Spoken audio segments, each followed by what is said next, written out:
Welcome.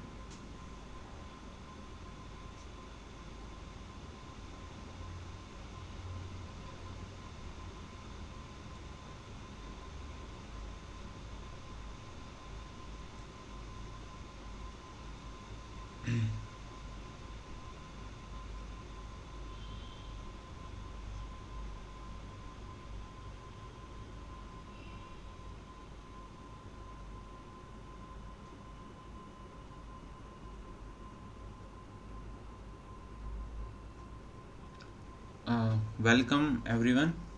Welcome to the eighth session of the NPTEL course.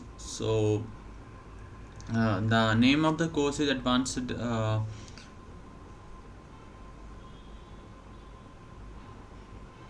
Thermodynamics and Kinetics, and I am Umar Rashid. I am working as uh, a PhD student in Indian Institute of Science, Bangalore. So I am holding a TA session for this course every Friday, in which I try to solve some of the sample questions, and I revise some of the basic concepts of this course which are required to solve this which are required to solve those paper questions. Okay, so for so today is the eighth session. Today we'll be dealing more with the spectroscopic part of this course. So you might have seen that in the if you see that in the previous course we have I have in the previous lecture I have explained what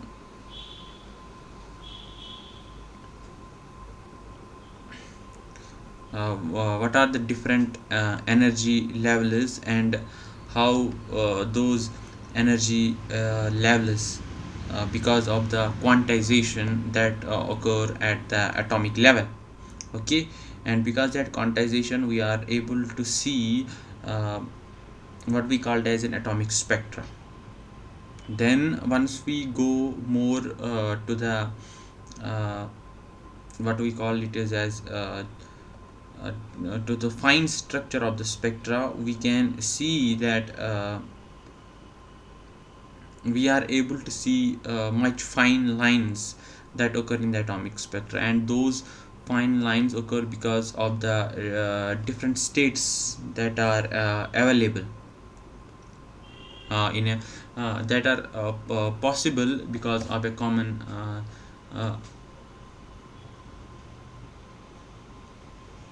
because of a common electronic configuration. Now let me first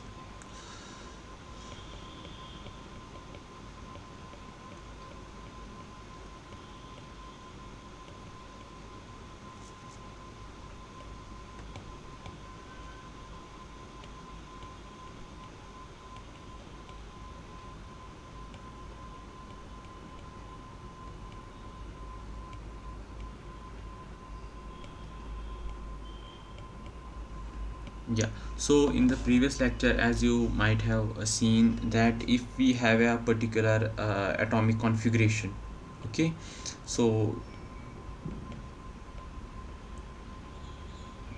for example our atomic configuration is S1, then that atomic configuration will have only one state. Okay, but if you have an atomic configuration, for example you have S1 P2, then what will have is S1 P1. What will have is there will be an electron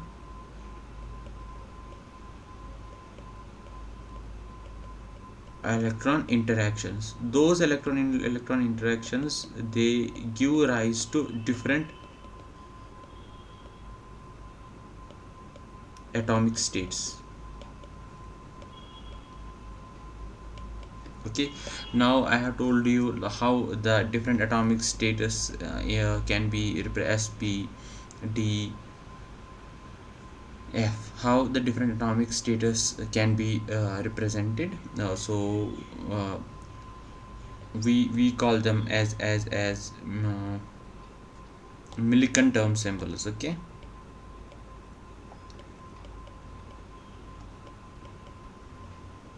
we have millikan term symbols for atomic as well as we have for molecular states. Okay, molecular states. So once we have a, for example, we have a particular atom and it has multiple states, right? Now between these status and what can happen is an electronic transition can happen between these states. Okay, now that electronics transition can lead to formation, can take or it can give energy depending upon what we are trying to measure, right? So if we are measuring an absorption spectrum or we are measuring an emission spectrum. Okay, now depending on those status, we see we call it that as a uh, we call that as uh, fine structure of atomic spectrum. Okay,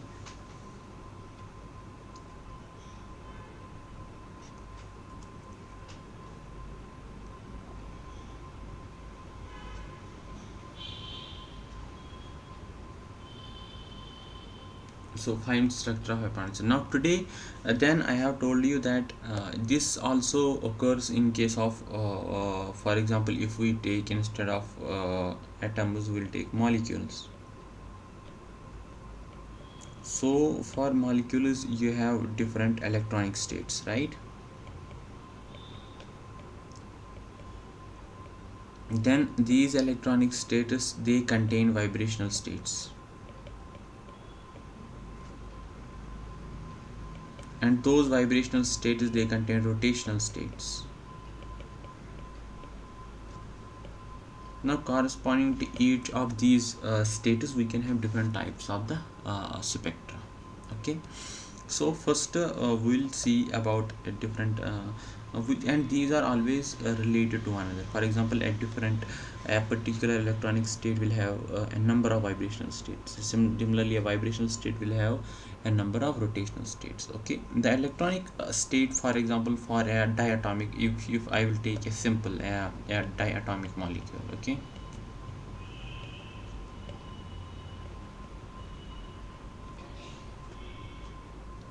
and for a diatomic molecule, I can simply represent a particular state as a symbol parabola. Okay,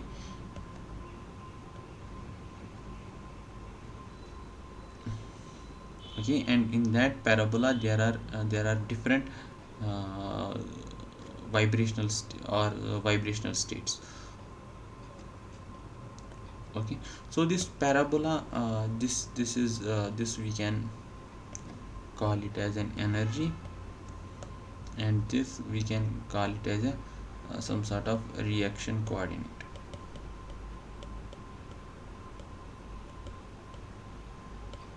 Okay, so this is a simple parabolic graph.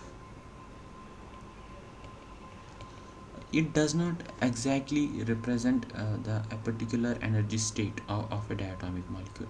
So for that, once we go more confinement, what actually happens is that once you have two atoms, okay, once you have two atoms, for example, this is the nucleus of one atom, this is the nucleus of another atom. Okay, when they are very close to one another, okay, very close to one another, then what will happen is there will be nuclear repulsions.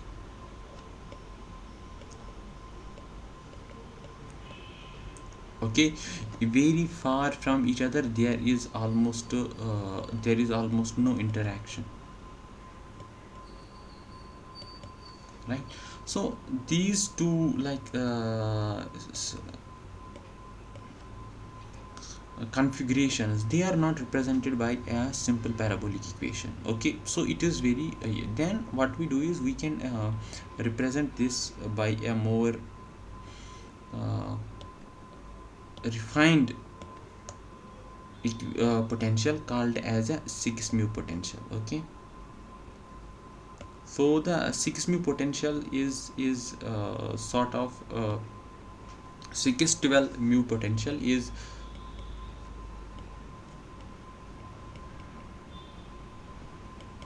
here.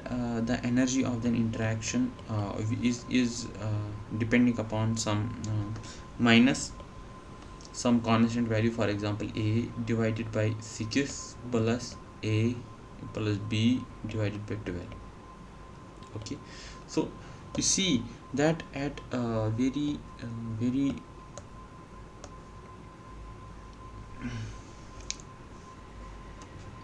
this is r raised to power and this is r raised to power this, whereas our r represents the interatomic distance. You see at very high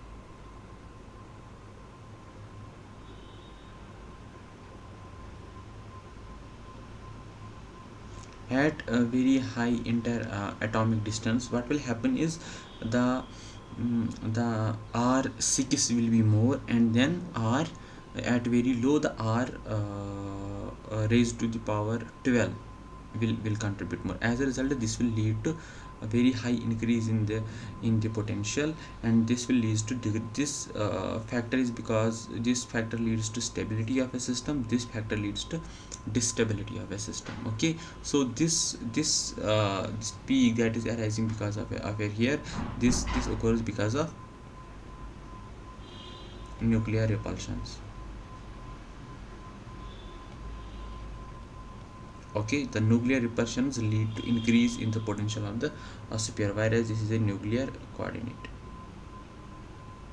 Okay, and this there is now as I have this is and the second type of more refined the potential that very correctly or very closely give us the potential energy of a diatomic molecule is actually called as a Morse potential curve.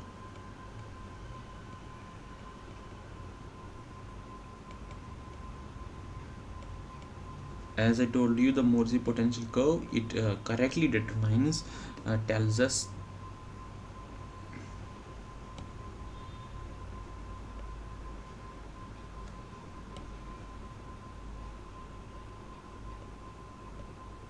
it takes into consideration the interatomic repulsions at very low L and the very least attractions that occur at very high R. Okay, so this is called as the Morse potential curve. So and this is like sort of an electronic state of an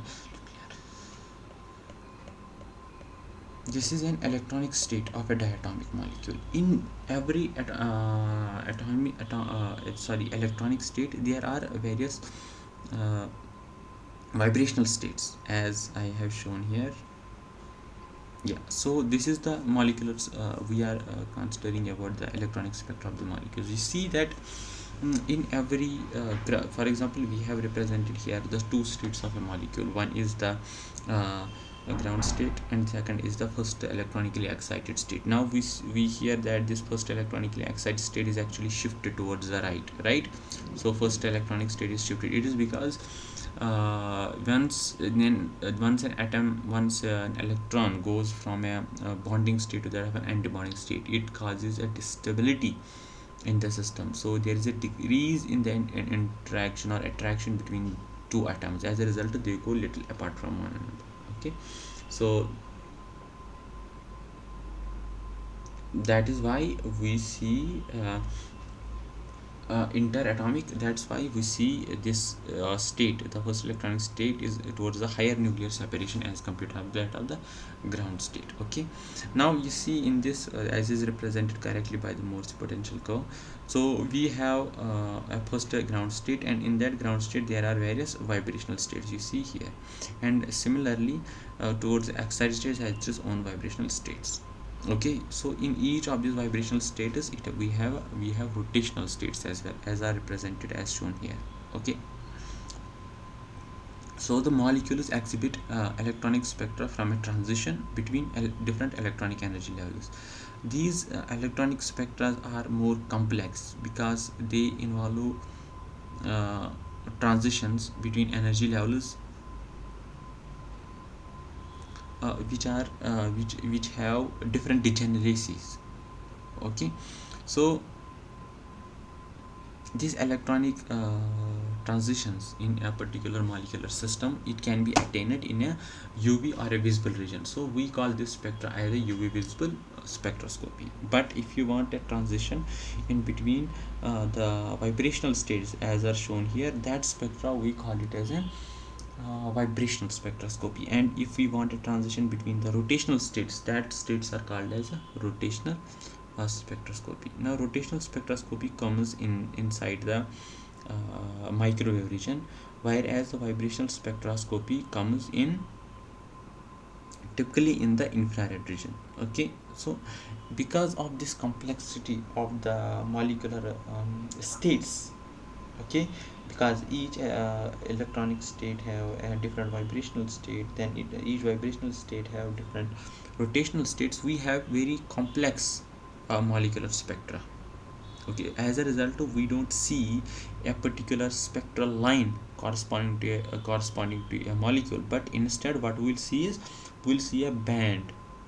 Okay, so for example, if I want to see, I will write here molecular spectra.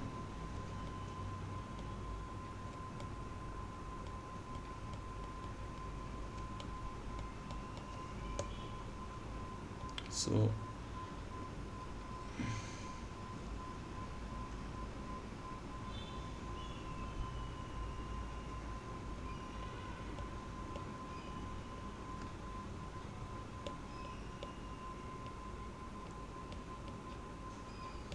for example, if this is my ground state and this is the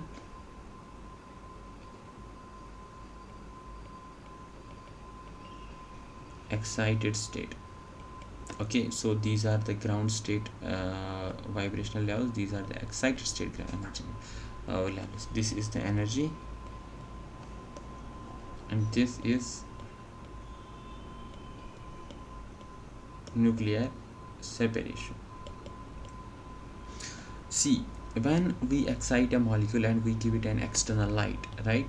So what will happen is that a molecule that is present inside this it will get excited to higher energy state, right?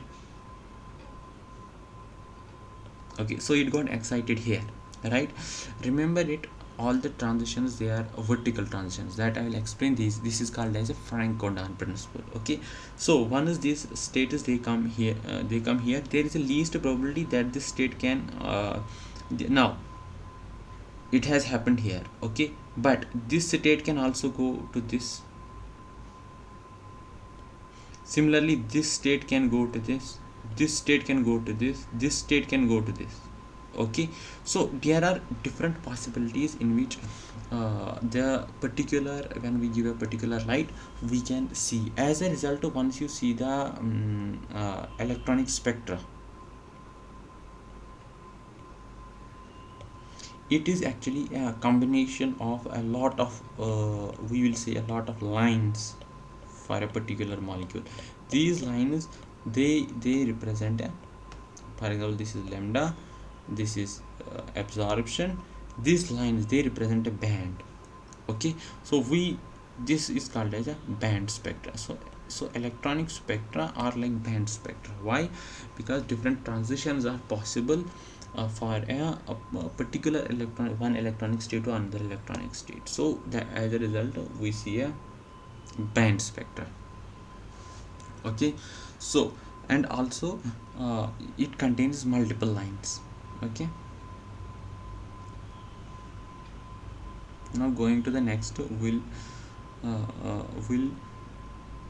talk something called as a Frank-Cordon principle. Okay, so the Frank-Cordon principle, it tells that every electronic transition, it occurs vertical.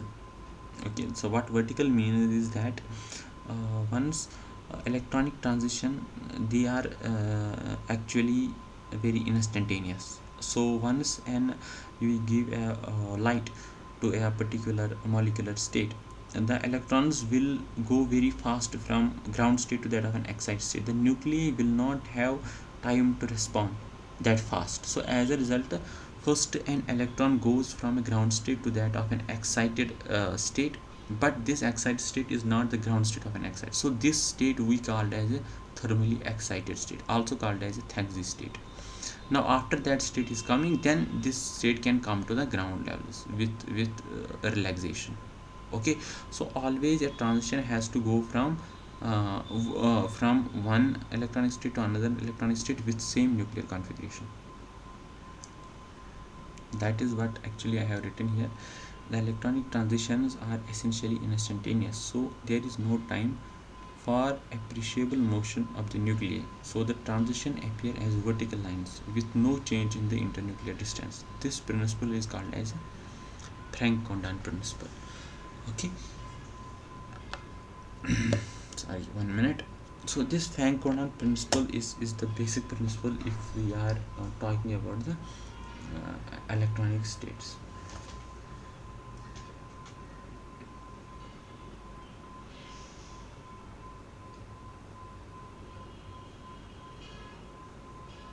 We have to always use the Frank-Condon principle uh, when we are measuring the electronic states, or when we are considering the transition between different electronic states. The spectra is also strongly affected by the probability that an electron is at a location to contribute to such a vertical state. The probability is the wave functions get, and the least the lowest vibrational state are approximated by the quantum harmonic oscillator. So each of the, if we see that what we are saying is that each of the vibrational state which are present inside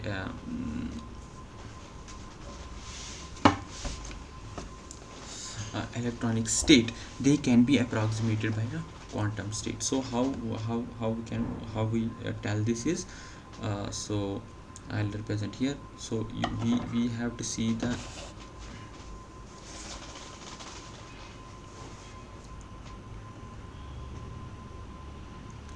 okay, so what we have to represent is I'll again make the Morse potential. Okay,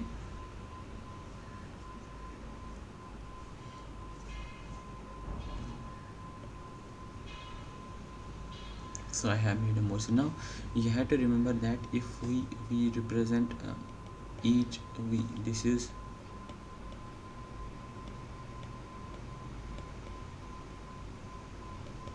okay, now each of this is each of the vibrational state that is present inside this electronic state. You have to remember that they have an, so actually they come more closer to each other when they go up. Okay, so each of these state, they can be thought of like a vibrational quantum vibrational state. Okay, okay, so for example we can thought of these vibrational status if we consider the two atoms as as a quantum oscillator.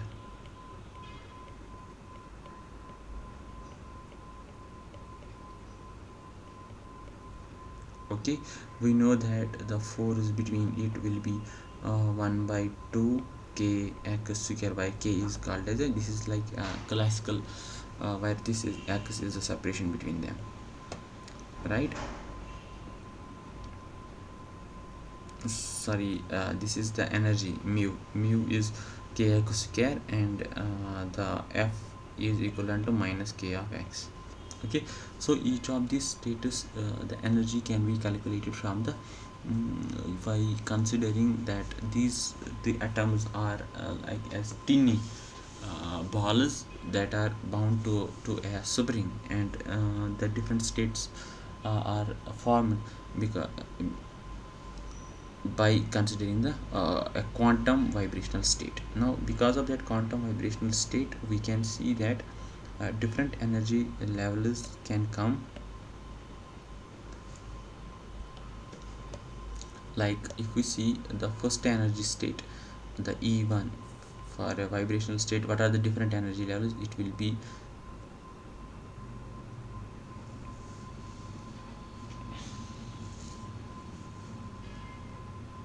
V. So if we solve the quantum mechanical vibrational operator, it will be V plus 1 by 2 h nu. Okay, so this is the energy of a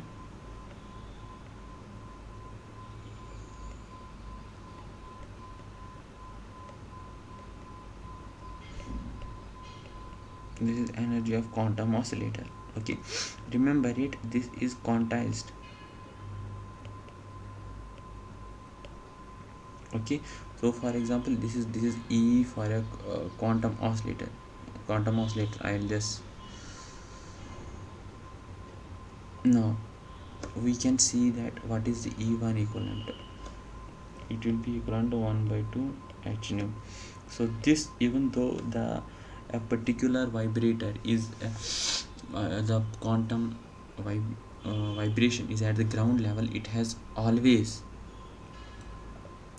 one energy called as a ground state. Sorry, this is called as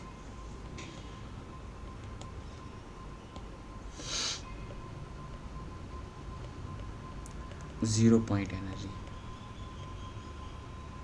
Okay, so even though this 0 point energy is even present as absolute zero.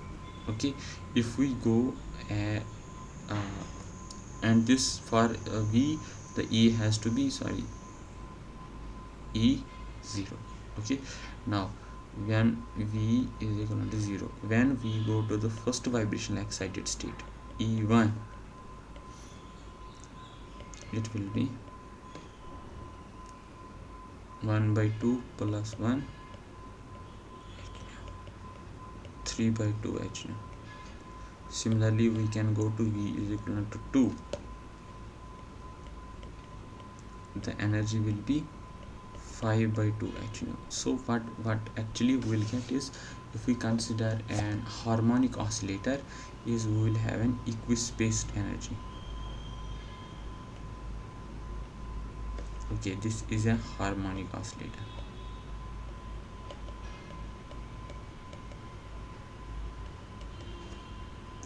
We will have first energy at 1 by 2 h nu, then 3 by 2 h nu,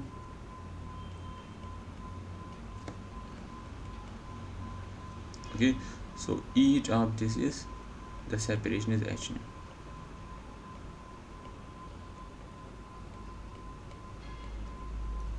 Okay, but actually what happens is that we introduce an harmonicity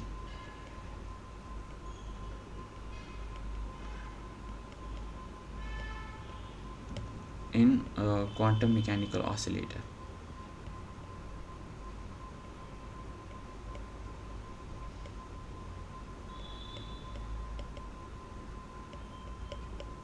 Because of that an harmonicity, the energy becomes equivalent to V plus 1 by 2 h nu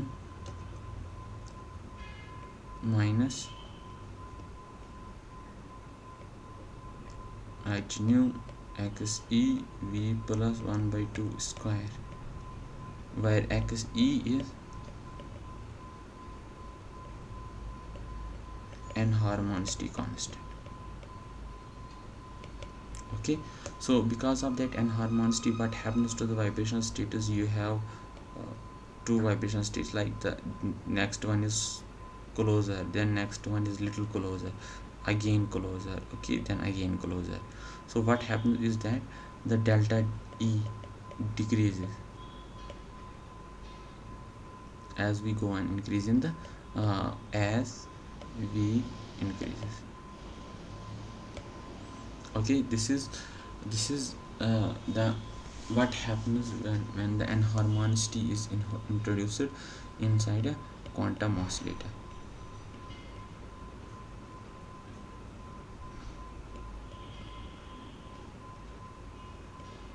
Okay,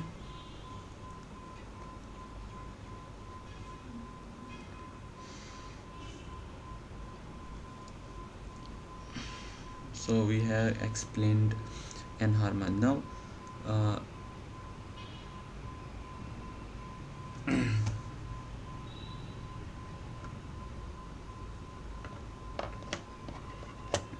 also we have to consider that once a transition is happening from one state to the another state, that's what it is written is that we have to see why it is a maximum probability that where an electron can be present. If you see that see in this probability distribution, the maximum probability that an quantum particle, an electron, is present is actually here in the middle. For a second state, it is near to the edges, from near to the edges. So there is more probability that when a transition will happen, the transition will happen from the edges to that of the another state. Okay, so this is what this is saying. The spectra are strongly affected by the probability that an electron is at a location to contribute to such a vertical transition. The probability is the wave functions can, at least the lowest vibration states are approximated by quantum oscillators. Okay, so for example, the probability here will be more from here to here. Okay, less from here to here, because the probability that a state is present here is maximum. Okay, now further, if we read, the energy level diagram contain much information about molecule.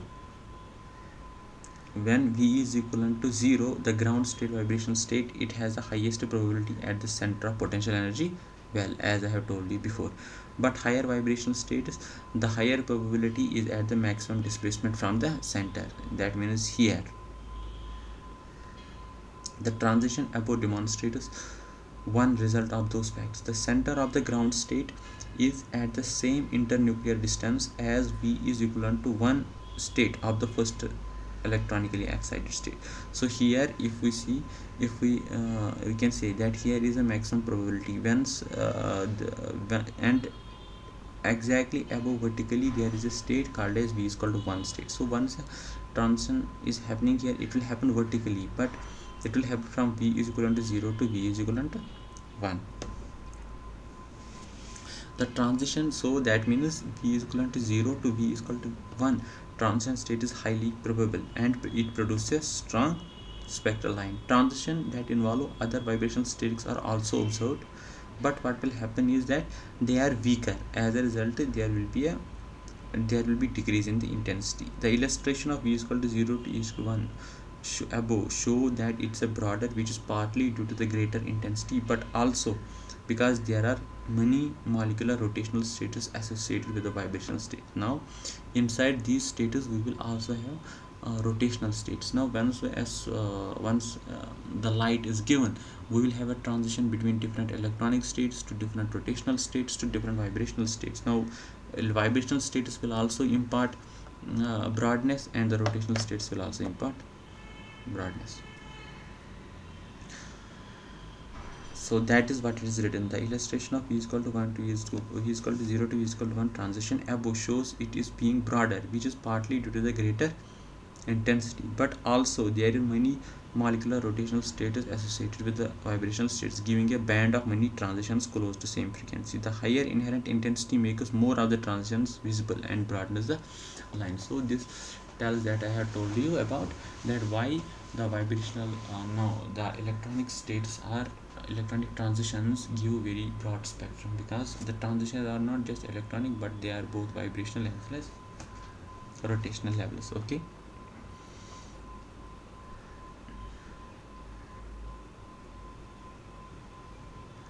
As you can see here, the first diagram that is actually shown here, the electronic transitions are from a common vibrational level to a successive vibrational levels. In if we take care of if we see that a vibrational spectra, now vibrational spectra, what will it will have is, it will have uh, electronic transition from a common vibrational level to a successive vibrational level in electronically excited state leads to equally spaced bands.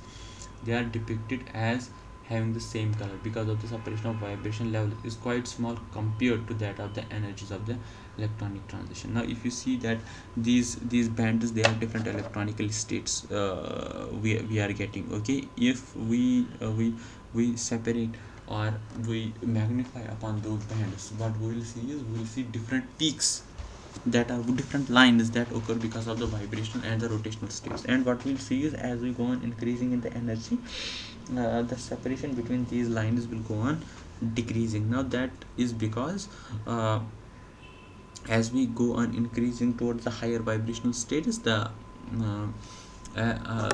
we go on increasing towards the higher vibrational status, what will happen is, the vibrational energy states, they come closer to each other. Now that closing is because of enharmonicity that I have told you. Okay, so that is what actually written here. At higher resolution, some of the multiple rotational levels that contribute to the spectral can be resolved. Okay,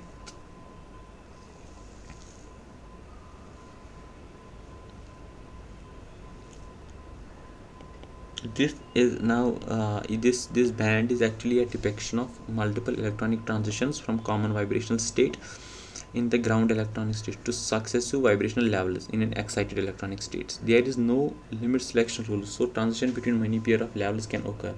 The lines are broadened because of the multiple rotational state associated with the vibrational levels. Okay, now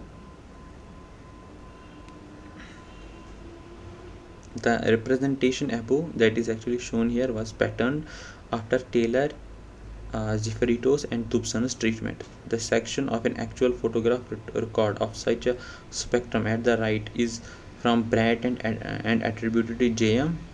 Marcuse. It is a portion emission spectra. Now this spectrum is actually shown as an emission spectra of the nitrogen. Now if you see in that of emission spectra of nitrogen, you can see we have a different vibrational states. We have different vibration. Now from these vibrational states, we have different rotational states. These are vibrational transitions, and in these vibrational transitions, we see the fine spectra that different rotational transitions are also occurring. So because of these different complex of the transitions, the molecular spectra are usually more complex as compared to the uh, atomic spectra. Okay,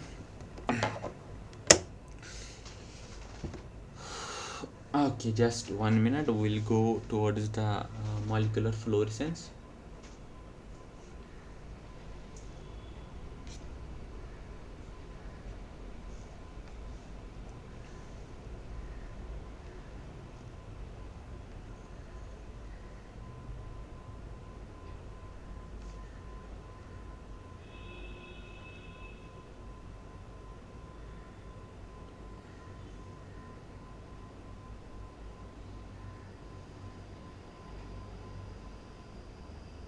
Okay, so now we have molecular flow now.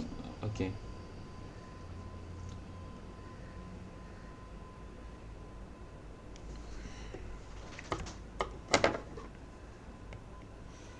now here it is written that the Franck-Cronin principle is very important, plays a very important part in understanding the molecular electronic spectra. Okay, that I have told you what is the Franck-Cronin principle. Okay, the relevant internuclear separation in an electronically excited state may be essentially the same as a ground state, but if they are different, it is a major effect in the nature of electronics. Such differences may lead to phenomena called as a fluorescence and the phosphorescence. Now there are other types of the spectra which we call transitions, which we call as molecular fluorescence and molecular and phosphorescence. Okay, now if we see that what is how these arise because if our ground state and then excited state, they have a different internuclear separation. Okay, they can lead to either phosphorescence and then fluorescence. Okay, the molecular phosphorescence is a very, when we give when a molecule absorbs. Okay, when the absorbed light is given very fast out. Okay, that is called as a fluorescence. Okay, when the molecule gives that light after some period of the time, then that's called as phosphorescence. Okay, so fluorescence is very fast transition. For example, a quantitative understanding of many molecular electronic spectral phenomena can be obtained from the molecular potential diagram with the application of the Fang-Codon principle and the nature of quantum harmonic oscillator energy levels. The so actually I have shown it here. Okay, from this phenomena we can go both molecular fluorescence as well as phosphorescence. If you see here that this diagram I have shown here, that this is a ground state energy state, and these are various vibrational states, and this is an excited state, an electronic state, and these are various vibrational states when the light is given. Okay, so we give h nu, the ground state excites to that of an excited state, but in the excited state it goes to now from v is equivalent to 0 to v is equivalent to 0 1 2 3 4, v is equivalent to 4, so it is vibrationally excited. This state we call it, also called as a, so that means a molecule is right now in a vibrationally excited state called as a Thaxi state. From there the molecule can relax to the ground vibrational state of the excited electronic state. Okay, this is called as a relaxation, or and these transitions are called as a vibrational transitions. When after these vibration transitions, the molecule can come back to the ground state. Okay, with the release of the energy. Now this is called as a fluorescence. Okay, molecular phosphorescence is also another phenomena in which the molecule will go from a singlet state to that of a triplet state. Okay, once a molecule goes from a ground singlet state, it will go to a excited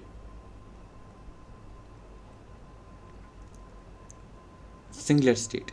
Now it can go from a singlet state to a triplet state. Since triplet state is more stable as compared to singlet state, so a molecule will be there for some period of a time, then only the emission will happen. Now since the transition from a triplet state to that of a singlet ground state is forbidden transition, as a result the phosphorescence radiation is delayed as compared to that of the fluorescence.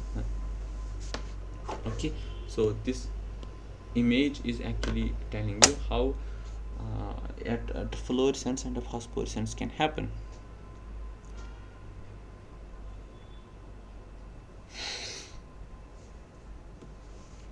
Okay, so for example here what we are showing is that we have a molecule that is in the ground state.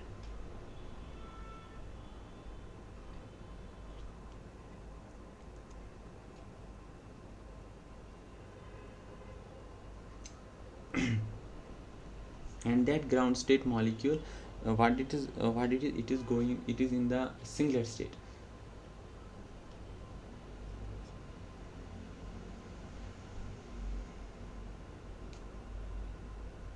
Okay, now this singlet state molecule, what happens is we are giving a light, and that light, the molecule goes from a ground singlet state to that of an excited singlet state. Now this is an allowed transition.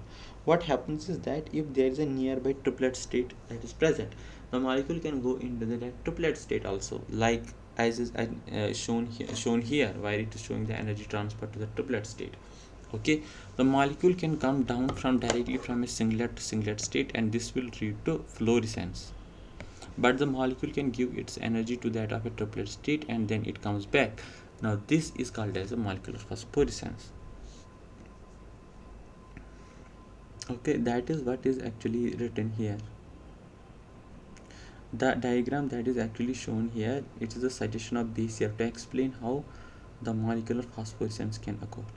The electronic absorption shown actually here, it follows the Fancondon principle in making a vertical transition from highest probability location of the ground vibrational state to that of a highest probability location of the V is equivalent to 4 vibrationally excited state of the excited electronic state. Vibrational transitions can bring down electrons down to the vibrational transitions can bring electrons down to the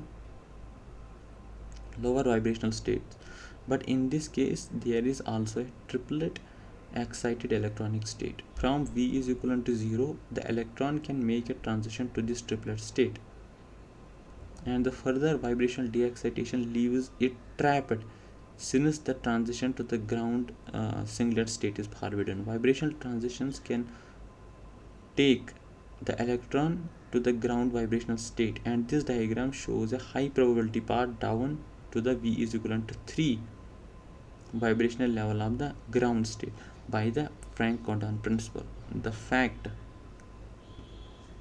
that it is forbidden by the selection rules does not mean that it cannot happen, just that it is low in the probability. Such transitions have a very long lifetime, and the lower quantum phosphorescent radiation may be emitted minutes or even hours after the initial observation. That is what I have told you, that once a molecule gets trapped in the triplet state, the triplet state is stable as compared to singlet state. Okay, so this molecule can get trapped within that triplet state. Now the molecule from that triplet state, the molecule can come down to the singlet state, or uh, and it can take, because these transitions are vibrationally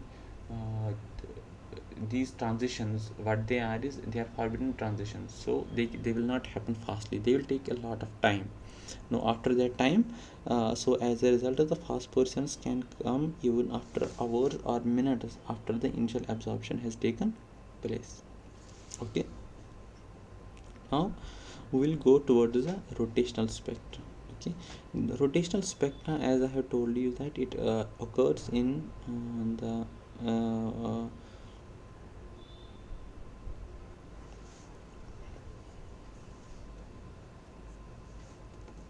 when the different molecular rotational states are excited. Okay, so rotational instant electromagnetic waves that we give for electronic transition or even for the vibrational transitions, since they have an energy which is more as compared to that of the energy that is required for the rotational transitions, thus the rotational transition can also happen along with the vibrational and electronic states. Okay, the rotational status, they can be found, or the energy of the rotations, by solving the Schrödinger's equation for different for smaller molecules like hydrogen, etc. Okay, now using that we can determine the vibrational rotational states which are present. Okay, the rotational, as actually I have shown here, the rotational state, each vibrational state has different rotational states, and the transition can happen in between. These rotational transitions uh, can happen in the UV region, visible region, infrared region, and even in the microwave region. Okay, this, that is what is actually shown here. Always when we do for example, we do UV visible spectroscopy, the electronic transitions happen. Along with the electronic transitions, rotational as well as other transitions also happen. Okay, so this is what is happening. Okay, so rotational energies can be uh,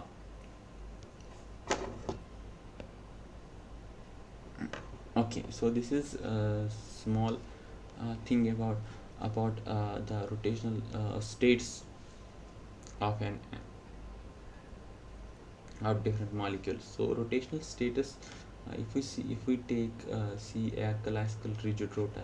Okay, so it has three moment of inertia along x-axis, along y-axis, and along z-axis. So the total energy along x-axis will be I omega square, where omega is the rotational frequency along x-axis. So the total rotational energy of a classical rotor will be the sum of rotational status along the all the three axes.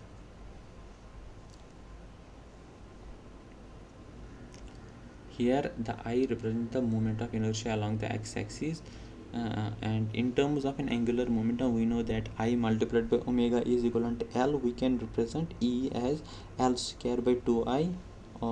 So similarly we can change the total angular momentum equation from omega to that of an L. Okay, now using this as a base we can make the Hamiltonians for Hamiltonian for rotational energy levels, and once we make the quantum mechanical operators using the classical analogs, we can determine the different rotational energy states. Okay, so for example, if we take a simple diatomic atom, we see that H psi is equivalent to L square by 2I. This is for a simple rigid rotor.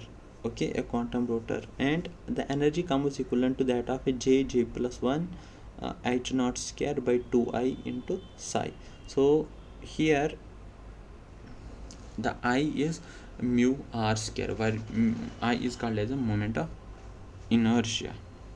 Okay, so if we take the energy here is J plus 1 H naught square by 2I.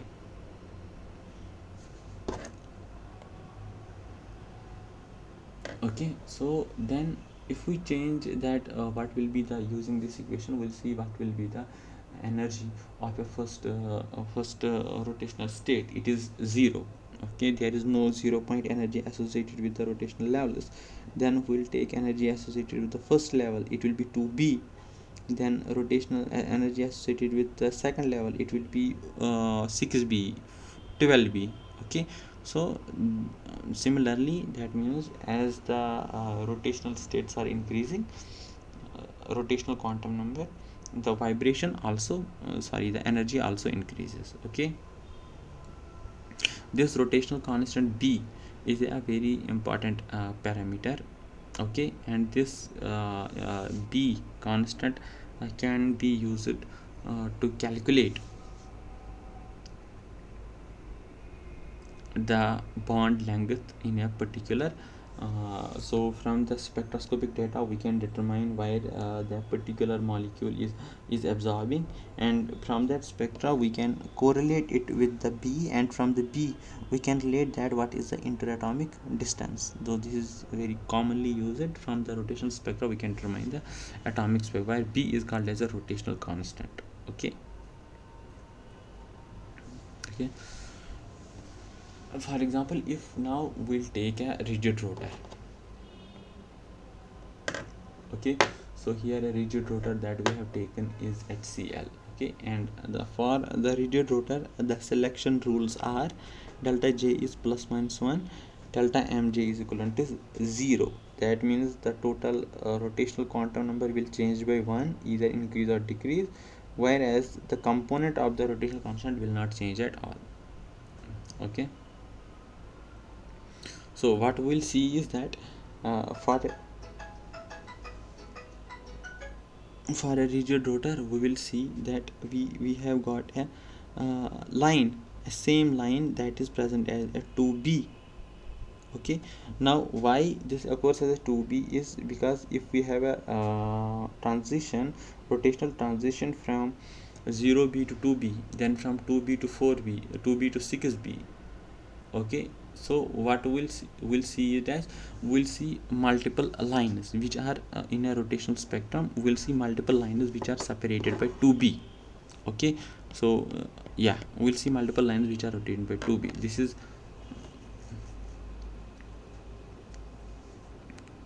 okay. So if we take a rigid rotor and we plot it as rotational spectra, it will be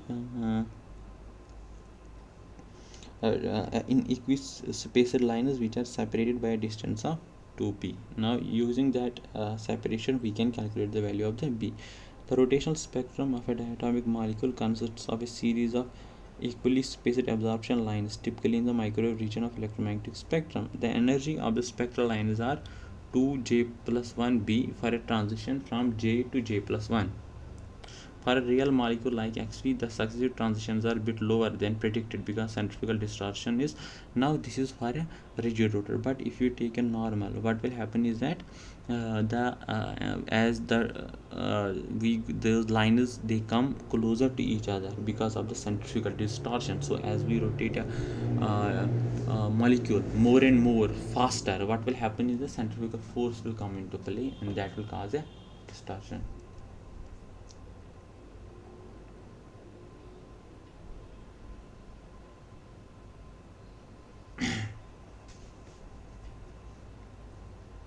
So this distortion can be taken care, and we can calculate how much is the distortion at different rotational levels and how much is the value of the B. Now we'll talk a little bit about the moment of inertia.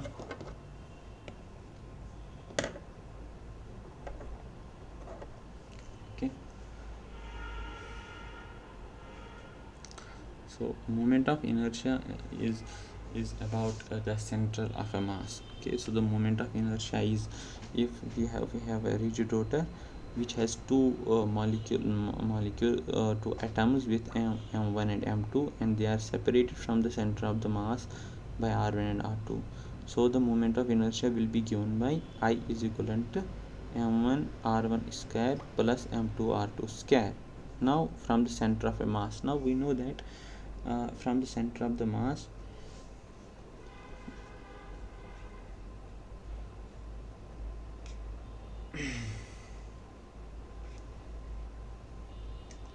what will happen from the center of the mass, by definition m1 r1 should be equivalent to that of m2 r2. Okay, so using this equation we can calculate that r1 where r is total r is r1 plus r2. Now using this equation we can calculate r1. Okay, and using this relation we'll calculate the moment of inertia for a diatomic molecule is m1 m2 r square divided by m1 plus m2, that is equivalent to I is equivalent to mu r square. Why? Mu is called as a reduced mass and r is the separation between these two. Okay, so this is the this is the vibrational spectra of a diatomic molecule that I have actually now we'll go to the vibrational. We have completed the rotational spectra, and we'll go to the vibrational spectra that will go in the next lecture most probably, because I'm not feeling that well. Okay, so we'll explain about the vibrational spectra of different molecules. Okay, so briefly what we have discussed today is we have discussed the how the electronic spectra of the molecules are complicated because of the transition in rotational and the vibrational energy status. We have see what is a Thaxi state and what is the Frank-Cordon principle by which we can determine the molecular spectra, and then what are the vibrational status that happen inside a molecular transition.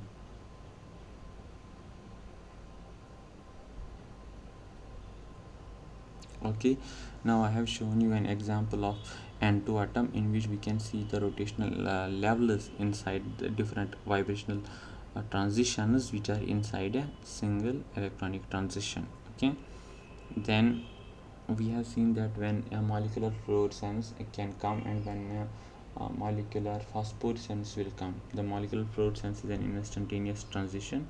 Once we give the light, the molecule gives the light back by the excitation to the ground state, whereas the molecular phosphorescence needs more time so molecular phosphorescence can only occur when we have a nearby triplet state in which the molecule can relax first, and then once the molecule can be stable in that, and after some period of the time it can get de-excited and it can give light. So phosphorescence, if those molecules that show phosphorescence, they can give the light for very longer period of the time. Okay, then we have discussed about the rotational spectra. We have discussed about the concept of rigid rotor and how the energy levels are spaced and why we are getting the equispaced lines in case of the rotational spectroscopy of a rigid rotor. But in actual sense, what we are seeing is we are seeing as the rotational states are increasing, we are